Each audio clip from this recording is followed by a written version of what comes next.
Late at night, my 4-year-old daughter woke me up. There's a baby in the garden.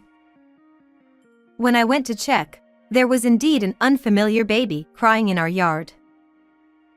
My husband and I exchanged stunned looks. Then, our daughter said something strange. This baby is saying she's my sister. Yay! Beside our daughter, who was beaming with joy, my husband turned pale and started sweating profusely. I didn't miss that. Could this possibly be? From here, things would take a tumultuous turn. I'm Rachel, 32 years old. I'm married to Sam, who is 3 years older, and we have a 4-year-old daughter named Noah. We're a family of 3. Rachel, our daughter Noah seems to have said strange things again. It happens every day that my husband sighs in a bewildered tone, looking at me and our daughter Noah. In fact, my daughter seems to have a mysterious ability to communicate with animals and babies. At first, I didn't believe it either, but it seems too coincidental to dismiss.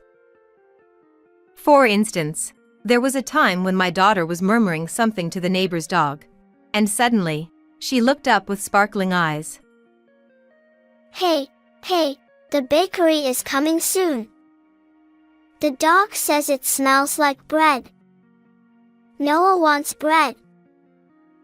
I tilted my head at my daughter's peculiar words, and then, moments later, the bakery van indeed passed by. I was taken aback. Then, on the day we went to visit relatives to see their newborn baby who was only 6 months old. My daughter was murmuring to the baby and giggling. This baby hid something shiny under the sofa as a prank. Half believing, I peeked under the sofa, and there was the ring our relatives cherished but thought was lost. There are countless examples like that, but my husband never believed in our daughter's abilities. Rachel, Noah, don't say things like that to other people because it's embarrassing. But I truly believed that our daughter had some kind of mysterious power. Though, I just don't want Noah to be looked at strangely or misunderstood and hurt by others.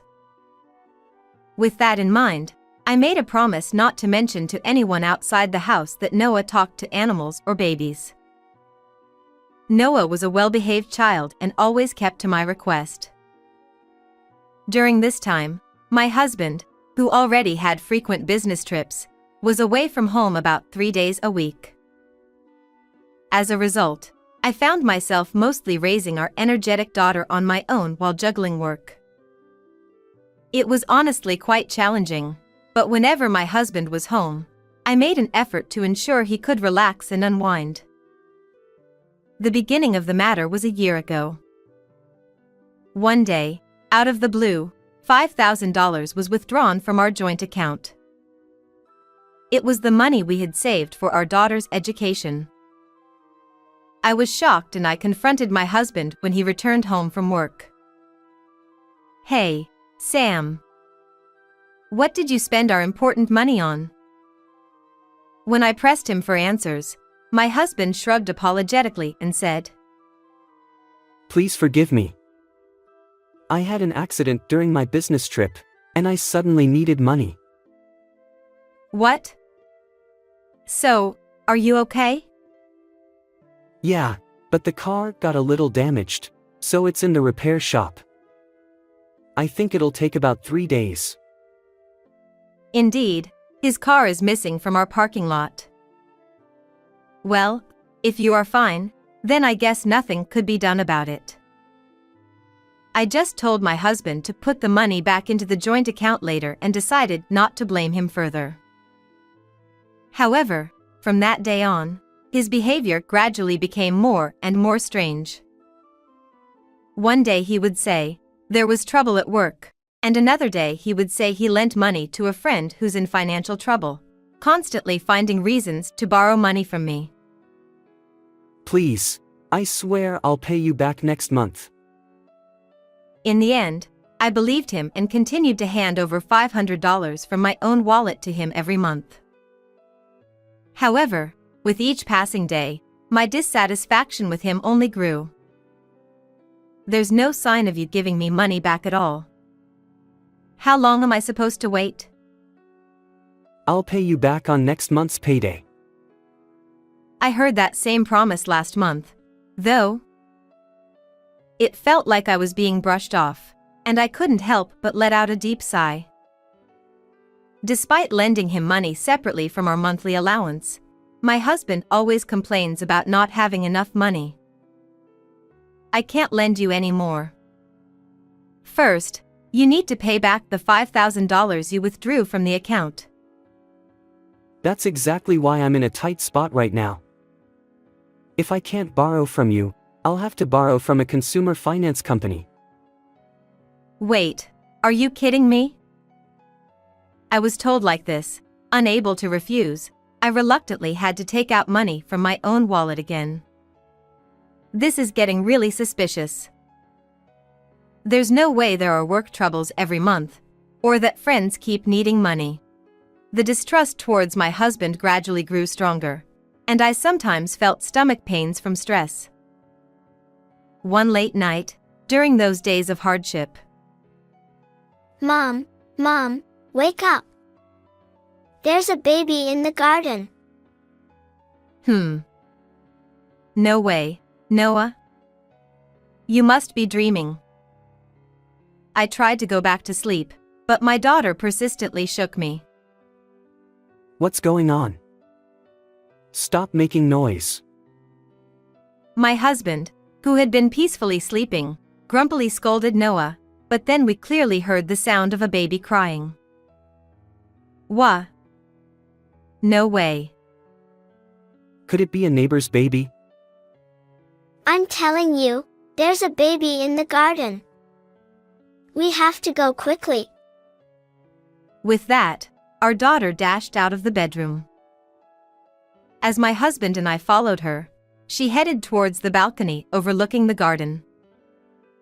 The cries grew louder and louder. When we reached the balcony, we saw a baby wrapped in a blanket in our illuminated backyard. Who would leave a baby in our garden? Even if it's a prank, this is inexcusable. While we were stunned and bewildered by the surprise, our daughter jumped for joy. She says she is Noah's sister. Yay! Wait, what? Don't say weird things. I was taken aback, but my husband scolded our daughter a bit too loudly. Despite that, our daughter stood confidently, with her hands on her hips, looking up at my husband. It's true. This baby is Noah's sister. Refusing to back down against my husband, our daughter stood her ground with a confident tone. My mind was in turmoil, and I could only watch in astonishment as the two argued. Then, my husband's phone, which was in his pocket, vibrated. I didn't miss the moment he looked at the screen, his eyes widening and his face turning pale. What's with that expression just now? But it's not the time to dwell on such things. Hey, we need to contact the police first. Wait. Let's bring this baby inside first. It must be cold being left outside at night, right? Yeah. In this situation, it's normal to contact the police. I couldn't shake the feeling that something was off about my husband's behavior. With suspicion lingering, I carried the baby inside, gently wrapped her in a blanket, and comforted her. If I were to believe in my daughter's mysterious power and her words, then there's no doubt this baby is my daughter's sister. However, I haven't been pregnant or given birth after Noah. Which means, I don't want to believe it, but considering Sam's suspicious behavior so far, it's just too suspicious. While maintaining a calm demeanor so as not to arouse my husband's suspicions, I resolved to uncover the truth. I'll take her to the police in the morning. Following my husband's words, I decided to take care of the baby at our home for tonight. I have work tomorrow, but I feel sick because of this strange baby. I'll go to bed first, so take care of that kid, will you? Without taking any responsibility, my husband hurried back to the bedroom as if fleeing from the situation. Normally, I would be angry, but at that moment, I saw an opportunity. While my husband slept, I completed all the necessary preparations. I just need to reveal the truth. Even though I was thinking this, I couldn't hide my inner turmoil, and my hands trembled with anxiety. Sensing my troubled emotions, my daughter gently took hold of my hand, offering me comfort. It's okay, Mom. Noah is on your side. Thank you, Noah. Perhaps my daughter doesn't fully understand what's happening between me and my husband. Even so, for my daughter's sake, I gathered my resolve to confront my husband and clarify everything. And so, the long night came to an end, and we welcomed the next morning. As soon as my husband woke up, he seemed quite flustered. I've been called into work suddenly. When I come back home, I'll go to the police, so please take care of the baby during the day. With those words, he hurriedly left without even having breakfast. Take care, have a safe trip. I saw him off with a smile, just like always. As soon as Sam left the house and drove away, I took action immediately. First, I drove my daughter and the baby to my parents' house, which was about an hour away by car. Then, I took out my smartphone. Actually, while my husband was sleeping, I unlocked his phone with his fingerprint and installed a GPS tracker. I relied on it to drive my own car and head to the location it indicated. I arrived at an old brick apartment building. Not knowing which room it was, I walked slowly, listening intently at each door. Eventually, I heard the sound of a heated argument between a man and a woman coming from a room on the ground floor. I'm asking you, what were you thinking about leaving the baby at our place? And what's with that message? The voice accusing the other was unmistakably my husband's. Just as it says. I wrote, "Take care of the child," didn't I? Did you even bother to read the message properly? Or are you just incapable of understanding?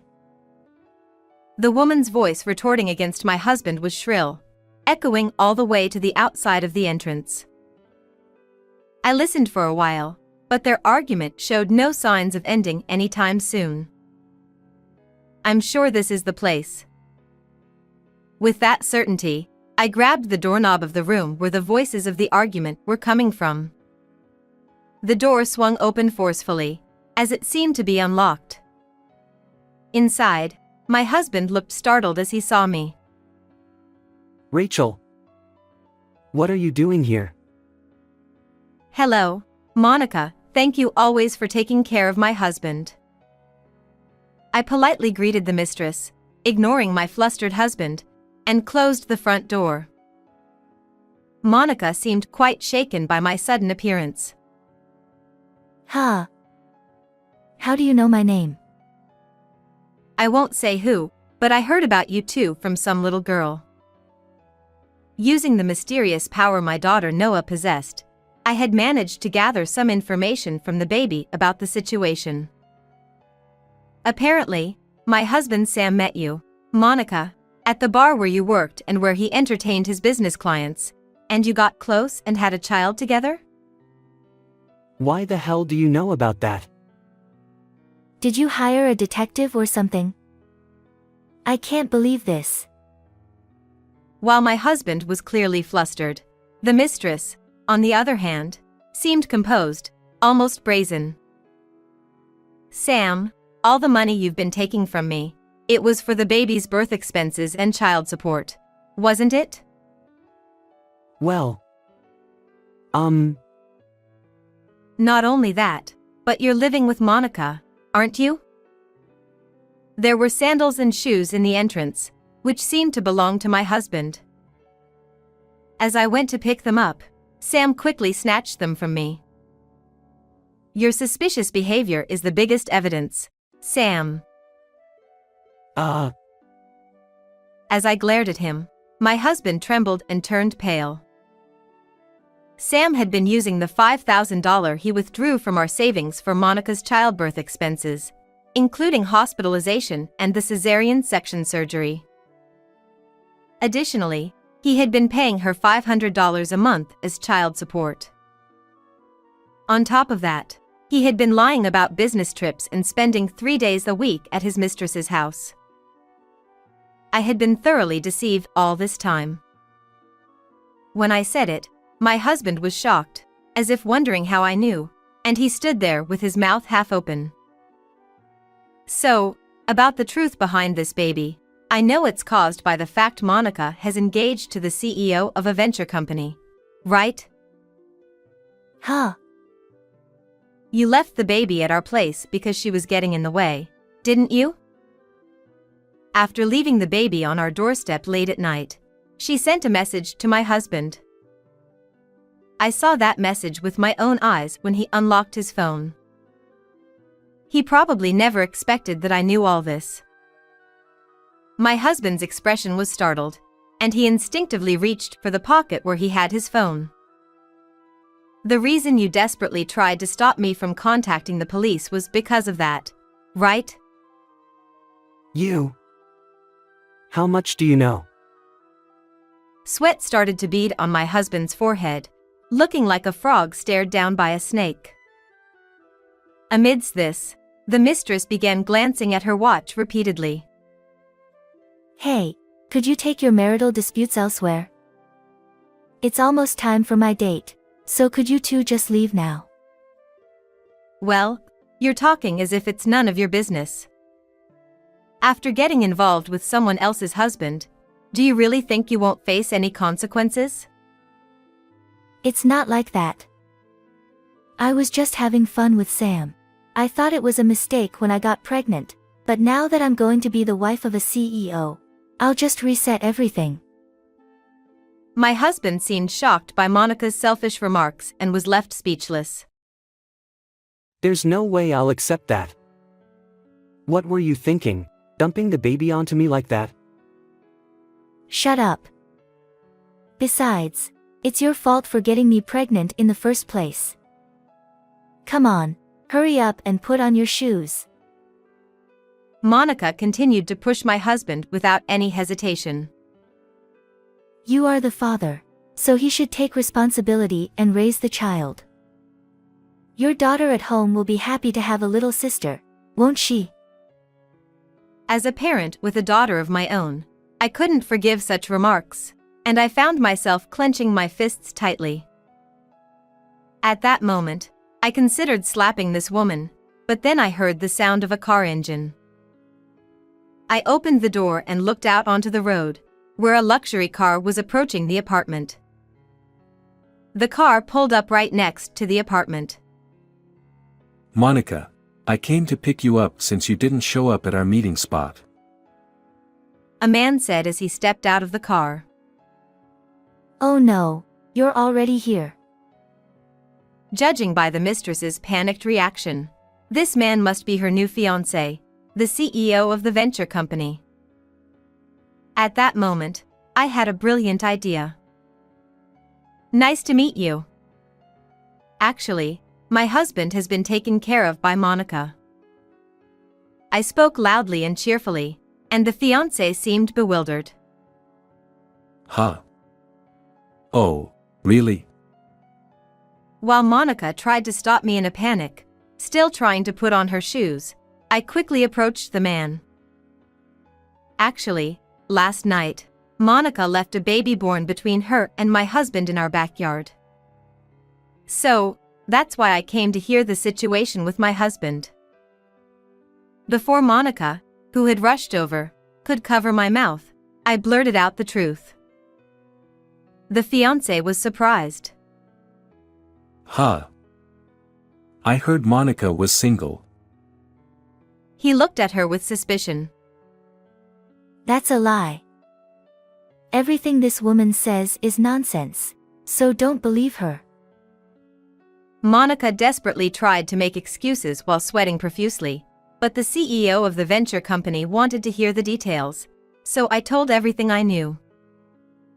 During this time, Monica tried to deceive somehow, but I managed to overpower her and reveal everything.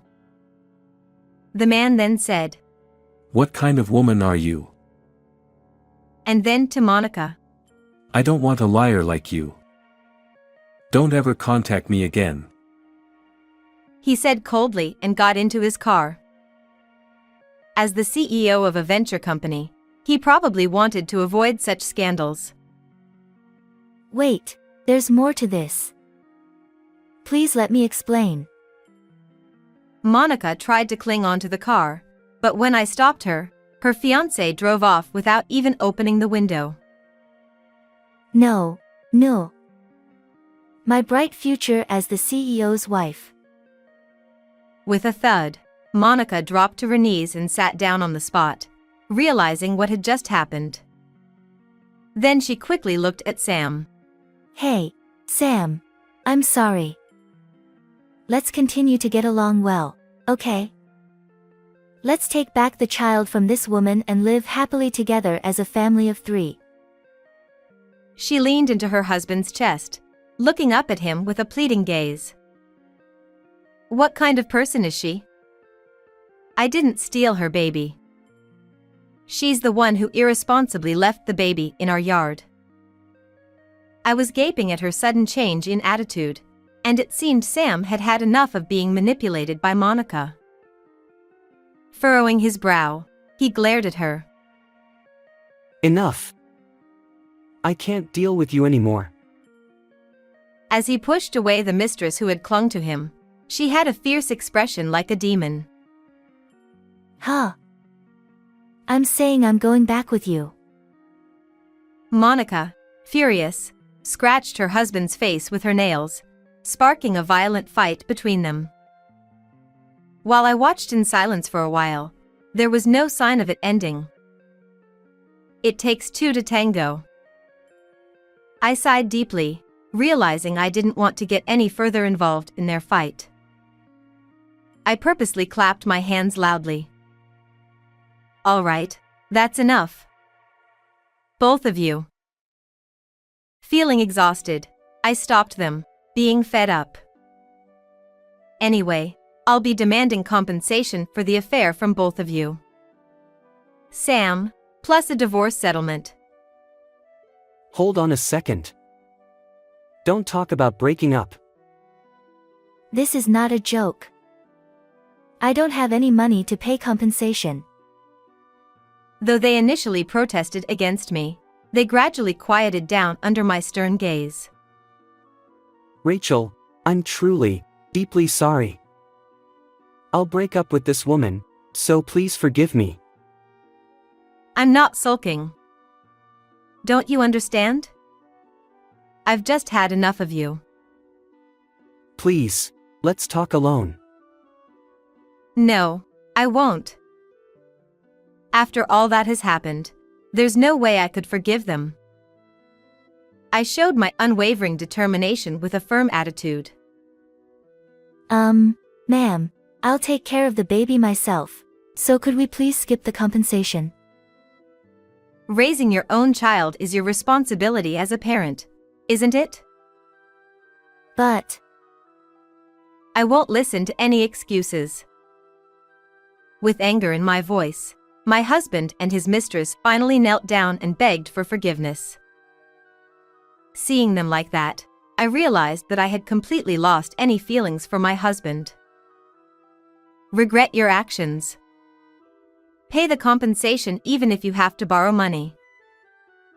I can't bear not seeing Noah's face again. It's your own fault. Don't come near me. My husband, who had been kneeling, now tightly grasped my hand. And then, he looked at me with eyes full of sorrow. Rachel, Listen carefully. Noah will be sad if we get divorced. Using our daughter as a shield like that. That's your despicable side, isn't it? Don't worry, I'll make sure she forgets the face of a father who cheats. When I said that so coldly, his grip loosened, so I seized the opportunity to shake him off. If you leave me, what am I supposed to do in the future? Survive on your own. Goodbye. I'll mail the divorce papers to you later. As I walked away, leaving the two kneeling at the entrance, I noticed a crowd had gathered around the apartment. The door was left wide open, so everyone heard everything. Huh? My. The place was flooded with people, presumably residents of the apartment or neighbors, murmuring things like it's an affair or, well, isn't that shameful? With so many onlookers witnessing the whole affair, it would be quite challenging for the mistress to continue living in this apartment. Honestly, I don't care what happens to her. I quickly left the scene and drove back to my parents' house, where I had left my daughter and the baby. Afterward, I received a total of $50,000 in compensation from both of them. Furthermore, I divorced my husband and obtained custody of our daughter, so I ended up raising her at my parents' house. Consequently, I entrusted my parents with childcare during the day while I worked. Moreover, since the mistress refused to care for the baby she left in the garden, I decided to take the child in and raise them myself. Anyway, I'm just constantly amazed by how hopeless Monica is.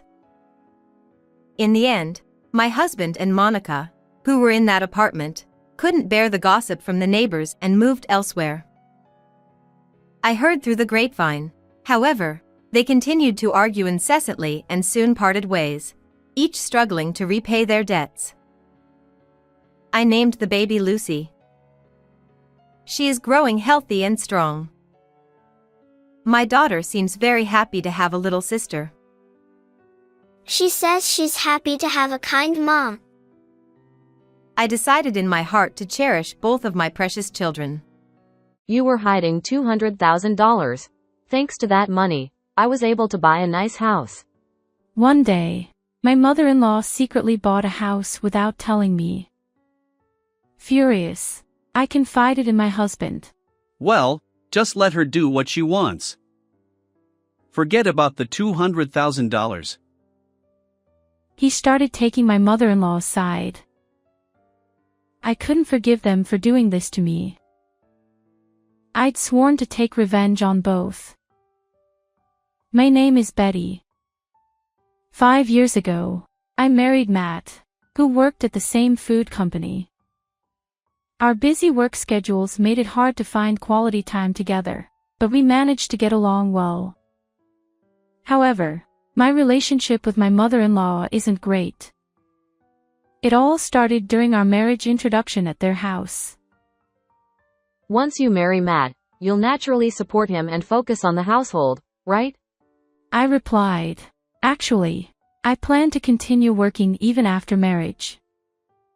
Matt is fine with it. She was surprised. What? Normally, when you marry, the wife should focus on the household. When I married my late husband, I quit my job and became a full-time homemaker. Deep down, I felt that way, but of course, I couldn't say it directly to my mother-in-law. I could only manage a wry smile and deflect the situation. Is Matt really okay with you continue to work? He comes home tired from work every day, and if you're not there, won't it burden him? Mom, that's just your perspective, right?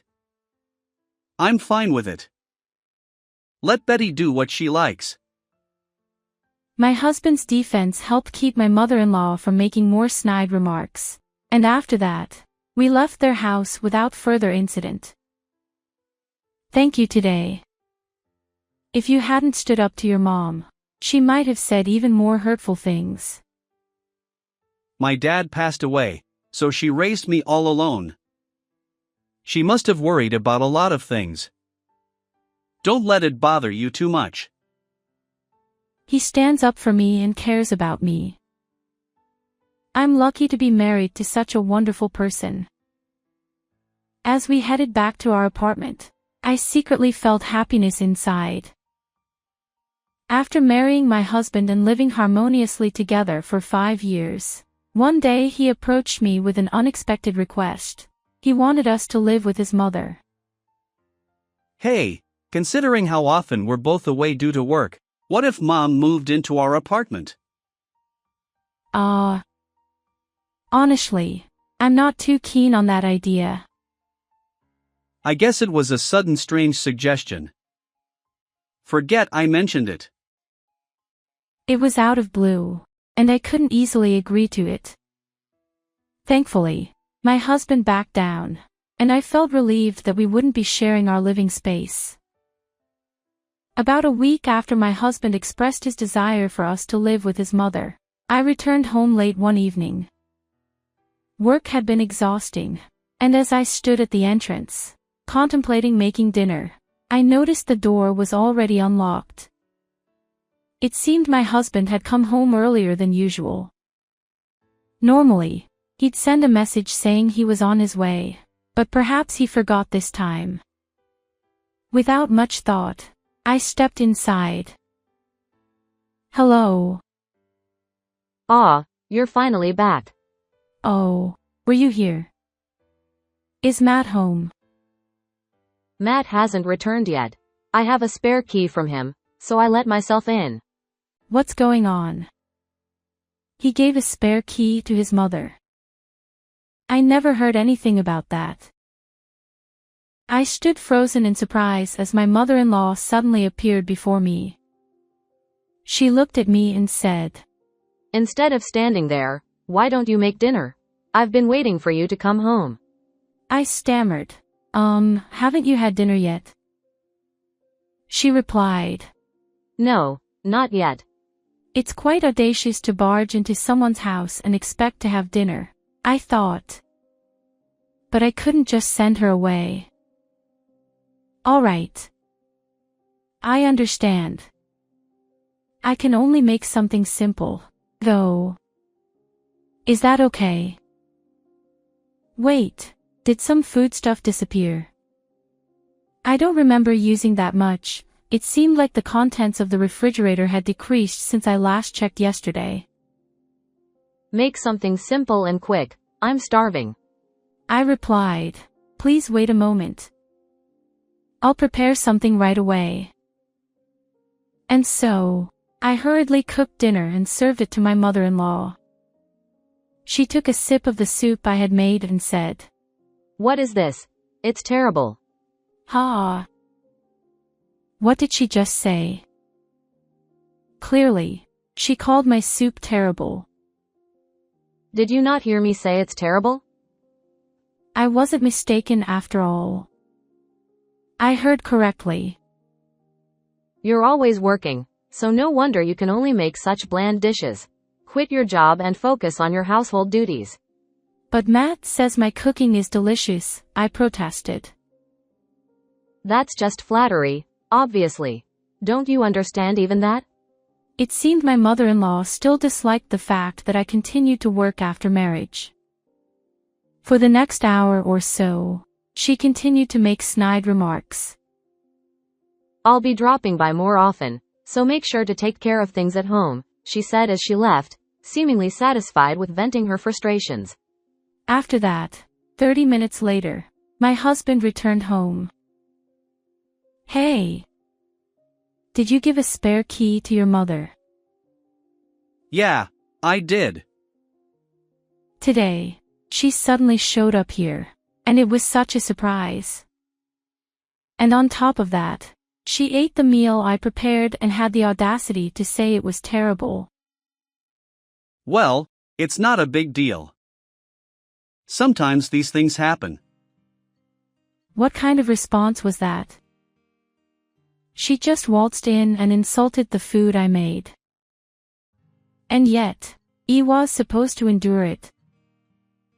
Well, it's your fault for giving her a spare key in the first place. When I said that, my husband got furious and argued back. You should have told me you were going to live with my mother. I'm exhausted, so I'm going to bed. I don't need dinner. And then I was the bad one. At that moment, it wasn't you who understood. With that one sentence from my husband, whom I thought was on my side, my spirit felt shattered. The next day, and the day after that. Your house is a mess, and you're not cleaning properly. The laundry is all wrinkled. It's embarrassing. Every day, she comes over to our house, complains, and then leaves. If that were all, maybe I could endure it. But it was becoming unbearable. After my mother-in-law started coming over to our house all the time, I noticed something strange about a week later. The groceries are disappearing again. And the detergent I had stocked up on is gone too. Our apartment is within a 10-minute walk from my mother-in-law's house, and it's clear that something is amiss when our food and household items keep vanishing. I didn't want to suspect her, but I was sure my mother-in-law was sneaking in and taking things. One day, when she visited our house, I mustered the courage to ask her directly. You haven't been taking our groceries or household items, have you? I hoped I was just imagining things. Her response was shockingly casual. Oh, you've caught me. She admitted to helping herself to our belongings. I would appreciate it if you didn't take things without permission. These are our household items and groceries, after all. It's not a big deal, it's my son's house anyway. Besides, you're hardly ever home because of work, so it's not wasteful to use up the groceries. How could she act so nonchalant and unapologetic? While it was true that my husband and I lived here, the audacity of her actions baffled me. Oh, by the way, I noticed you've saved up quite a bit, around $200,000. So, I used that money to buy a new house. I was dumbfounded. What on earth was she talking about? You don't need to play innocent. You've been hoarding it in your passbook, haven't you? I was quite surprised when I opened it. I had absolutely no idea what she was talking about. She used $200,000 in savings to buy a house without permission. And without anyone's approval. But wait, I can't withdraw money from the account with just the passbook, right? Do you know the PIN? I asked. Her response was infuriating. You had a little note with the PIN tucked into your passbook, didn't you? Oh, shoot. I had indeed kept a memo with the PIN, thinking no one would ever look at my passbook. More importantly, I wanted to live in a better house. It worked out perfectly. With a triumphant laugh, she left our home. I really couldn't forgive her. She had brazenly used our money without permission. When I told my husband about her actions, he dismissed it. Let her do what she wants. Forget about the $200,000. He treated it as if it were someone else's problem. Letting her use such a large sum of money without permission. I couldn't tolerate this any longer. Despite already being taken advantage of, I decided it was time for revenge against both. Letting her use such a large sum of money without permission, I decided to invite my mother-in-law to our house the next day and ask her again if she really bought the house. To have solid evidence, I discreetly activated the voice recorder on my phone before talking to her. Yesterday, you said you used $200,000 from my bank account to buy a new house. Is that true? Yes, it's true. I've already paid the down payment, and construction has begun. After all, I have your bank book. It's as good as bought, ha ha. I pressed further. Just having the bank book isn't enough. How do you plan to withdraw the money? Smirking, She showed me my personal seal. How? I have this seal. I couldn't believe it. So, you took my seal without permission, that's theft. She retorted. Call it whatever you want. You're useless around the house, and I had no idea you'd saved up so much. At least I'll put it to good use. It's fine. I'll give you the bank book. Thank you for coming all this way today. Despite my anger, I managed to restrain myself from hitting her and sent her home. I had evidence that she had taken the bank book and seal from our house. But for now, she could continue to be blissfully ignorant. The next day, I called my mother-in-law and invited her to our house to discuss the situation. I'm willing to give you the bank book, but withdrawing money requires personal identification. Could you leave the bank book and seal with me? I'll take care of the withdrawal. Her response was surprising. Oh, I didn't know that. Well then, I'll bring them over right away. Of course, there was no way I would withdraw $200,000. Besides, today, you can't just withdraw such a large sum without proper identification. How clueless could she be? Focusing only on the money, she seemed completely oblivious to the fact that her actions were criminal. With the bank book and seal back in my possession, I headed straight to the police station. What happened? Is there some kind of incident? Yes. My mother-in-law took my bank book and personal seal without permission and tried to buy a new house. Huh? Aren't you the one buying it? No, it's not me. My bank book and seal were stolen. I want to file a complaint. The police listened attentively to my story and accepted the complaint. That night, I informed my husband that I had submitted the complaint to the police. Your mother took my bank book and seal without permission, so I reported it to the police. She might get arrested. What? Why would my mom get arrested? Why? Can't you see that what she did is a serious crime? Even so, you didn't have to go to the police. It's not just about letting her do whatever she wants. Why should I hand over a large sum of money to that old hag? Hey! Don't call my mom an old hag. Is it okay for in-laws to do anything they want? Should I just stay silent if they come to kill me? Enough of this nonsense. I didn't save up all this money just to give it away to my mother-in-law. She's nothing but a greedy old hag. That's enough. My husband stormed off to his room after hearing my words. When he returned to the living room, he handed me a divorce paper. I never thought you would say that. Sign this. I never thought he would always have such a thing. Well, if you're going to say that, I guess I can't help it. I was already fed up with you. Are you trying to threaten me? I'll sign it, so give it to me quickly. Perhaps he didn't expect me to sign it so easily. My husband looked a little surprised. After I finished signing, I showed the divorce paper to my husband. There. Is this okay? Yeah. Well, I'll submit this to the city office. I guess he didn't want to see me anymore. After that conversation, he hurriedly left our house even though it was midnight. He was probably going to his mother's house. 20 minutes later, my phone rang. Hello.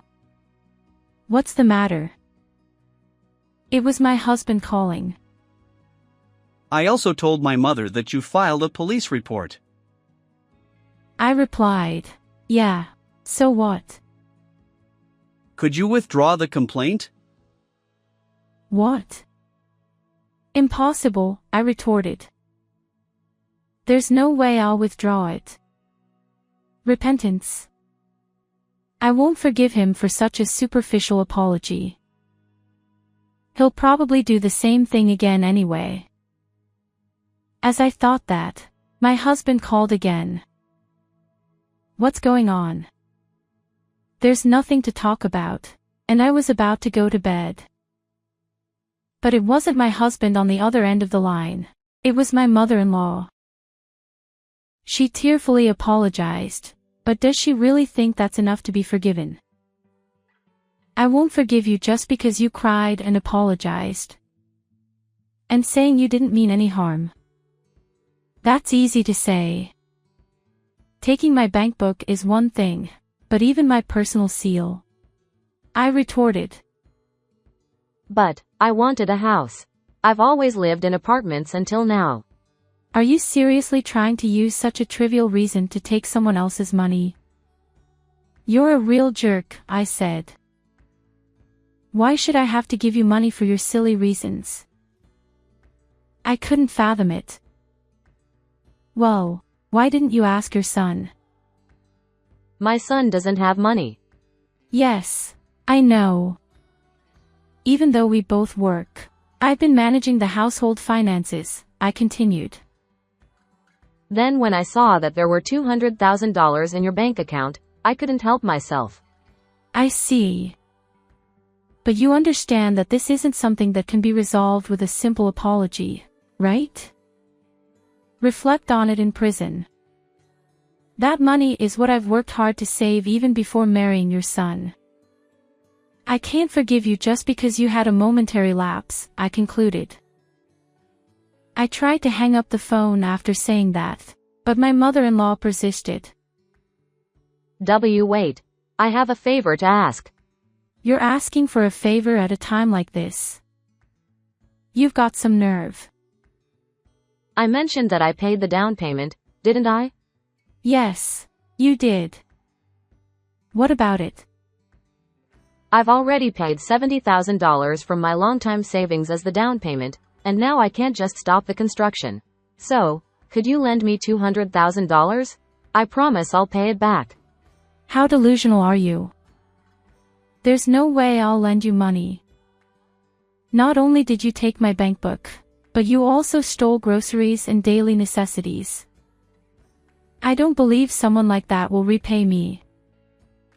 But what should I do then? I have no idea. Figure it out yourself. Ha. But at my age, I can't get a loan anymore. That's your own doing. Relying on someone else's money leads to situations like this. Why don't you ask your son to take out a loan for you? I couldn't help but laugh just imagining my mother-in-law in a flustered state. I'd already said what needed to be said, so maybe I should hang up the phone then. Just as I was thinking that, my husband interrupted and tried to continue the conversation. Hey! Can't you do me a favor? Are you going to abandon my mother? You've also received help from her, haven't you? Even if it's not the full amount, please help her out. Ha! I haven't received any help from her. She comes over every day, makes snide remarks, and leaves. She even has a spare key, but she never helped with household chores. What exactly do you mean by help? After I retorted, he fell silent. He must have said that out of desperation. Perhaps he thought appealing to my emotions would get him some assistance. Then, that's how it is. I won't offer any assistance. Good luck. Wait. I'll figure out a way to take care of my mother, and we won't inconvenience you. Can't we avoid divorce? Well, it's too late now. Your mother is more important to you than I am, right? You never really stood up for me. I'm truly sorry. From now on, I'll also prioritize you, Betty. You don't need to care about me anymore. Tomorrow, I'll be a stranger. You can happily live with your beloved mother. After saying this to my husband, I hung up the phone. Feeling bothered by the thought of another call, I turned off my mobile and went to sleep. It seemed my husband didn't come back that day. They were probably comforting each other. The next morning, I took the day off from work and submitted divorce papers at the city office. From now on, my husband and I are complete strangers. Naturally, I don't care what happens to that mother-in-law. For the 3 days until I moved out of the house, my husband didn't bother having a proper conversation with me. Of course, I didn't initiate any conversations either. For now, I plan to stay at my parents' house after leaving this one. It's an hour's commute from work, but I can still manage. As I was leaving the house where I had lived until now, my husband said just one thing. I apologize for everything up until now. I ignored him and walked away. Before marriage, I loved him so much, but it ended so abruptly. Strangely, I don't feel sad or anything. In fact, being able to distance myself from this messed up family feels refreshing. There's no way I'll forgive them, no matter what they say. It's their fault for always siding with my mother-in-law and ignoring me. When my mother-in-law confessed to stealing my bankbook and buying a house, I wish my husband had genuinely gotten angry with her. Both my mother-in-law and ex-husband underestimated me. I won't just be a victim, I'll fight back. Now, they're bracing themselves for a life of hellish loan payments. Let them work themselves to the bone. It's what my mother-in-law wants. They both brought this upon themselves. Serves them right. As I drove toward my parents' house, that's what I thought. A week later, the police called to inform me that they had arrested my mother-in-law on suspicion of theft. Apparently, the fact that we weren't living together was crucial evidence for the arrest. If you had been living with your mother-in-law, we might not have been able to make the arrest. There was a possibility of it falling under the category of familial theft. I see. Thank you for arresting her. I expressed my gratitude to the police and hung up. Hopefully, this will make my mother-in-law reflect on her actions while she's in prison. Just as I was thinking that, my ex-husband called. Hello. My mom got arrested. I already know. The police called me. It's impossible for me to keep paying the mortgage alone when my mom isn't here. So what? Don't tell me you're asking for my help again. Well. Don't ever call me again. I ended the call unilaterally. To ensure he wouldn't bother me further, I blocked his number and messaging app. 1 month later, I heard this story from a colleague. Hey, do you know? It might be impolite to tell you this, but it seems Matt has quit the company. My ex-husband and I both worked at the same company, but I was an office worker, and he worked on site. Since we rarely saw each other, this was news to me. Strangely enough, my mother-in-law's theft arrest also became a rumor within the company, and it seems my ex-husband couldn't stay there anymore. Of course, I didn't go around spreading such information intentionally. As for what happened to my husband afterward, I have no idea, but he's probably struggling with loan repayments right about now. 3 years later, I got married. The person I married had no connection to the company. We met elsewhere. He genuinely cared about me. My in-laws also adore me. And I love them too. Perhaps I can finally grasp true happiness. I sincerely hope that nothing like what happened back then will occur again. How did you find this story? Don't forget to subscribe to the channel. See you in the next video.